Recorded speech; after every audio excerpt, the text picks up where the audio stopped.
So oftentimes we make our own religions. We make our own way and our own will. And we make our own ministries without going to God and asking God, what should we do and how and what it is that pleases him and what it is that gives him glory. We just move out on our own and leave God behind until we get in trouble. We're offering strange fire. You know that's the priest's job, the one main job of the priest. That the main job that you have as a believer is to offer God sacrifice. And if that's your main job and you get it wrong, what will become of you? The one main job that God saved you for, God delivered you for, that God sanctified you for, that God equipped you for and filled you for, the very main job, and you miss it because you do not submit to the will and the mind and the purpose of God, that God had saved you and did all of those things that your life might give him honor and give him glory. And when you take the glory to yourself and miss it, what will become of you?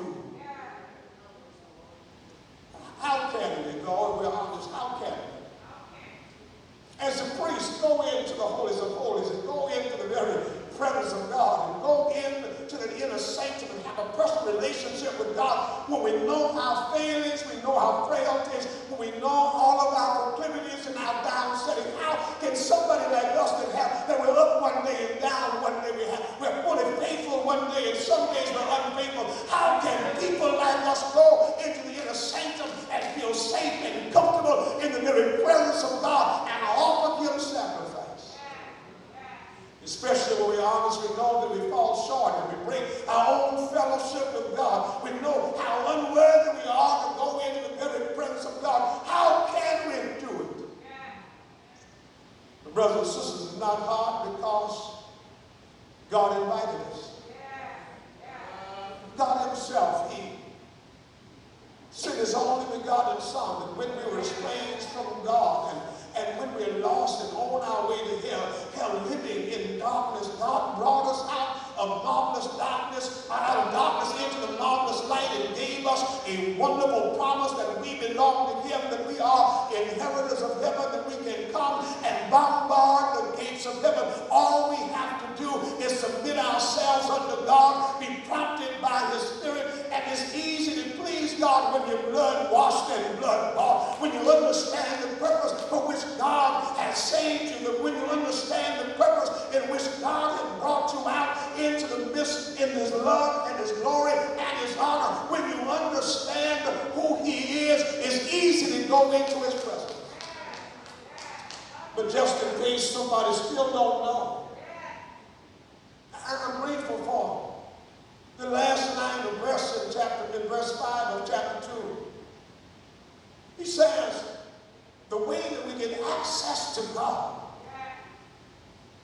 he says 3 words: by Jesus Christ. Somebody should have shouted right there. He says by Jesus Christ because Jesus Christ has already done all the work. Jesus Christ has already given us access. Jesus himself has already looked over our faults and saw our needs. Jesus Christ has already heard all of our cries and petitions, and he himself alone made a way for your deliverance and access to glory. And the text says, by Jesus Christ.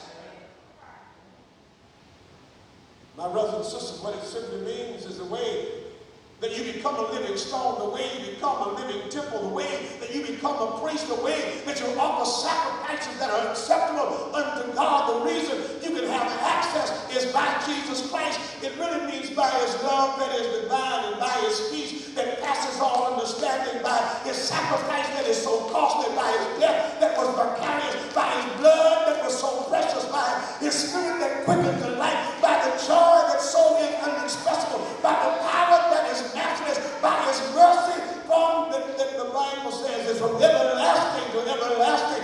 It is by Jesus Christ. Somebody in the house ought to give him praise, because the reason that you're living today is by his grace. You didn't deserve it, but he woke you up this morning and started you on your way and gave you another opportunity to live and to breathe and have your being. Somebody in the house ought to give God your best praise, because it was by Jesus Christ and all he did for you to bring you to this place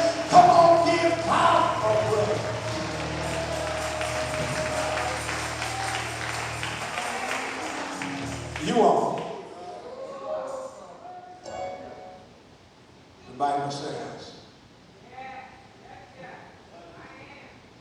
you're a living stone.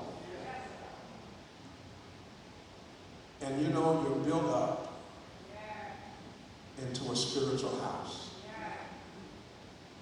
And in the spiritual house, you're the priest. And as the priest in the house, you offer sacrifices that are acceptable to God. And it's all possible by Jesus Christ. Come on, somebody give God a praise.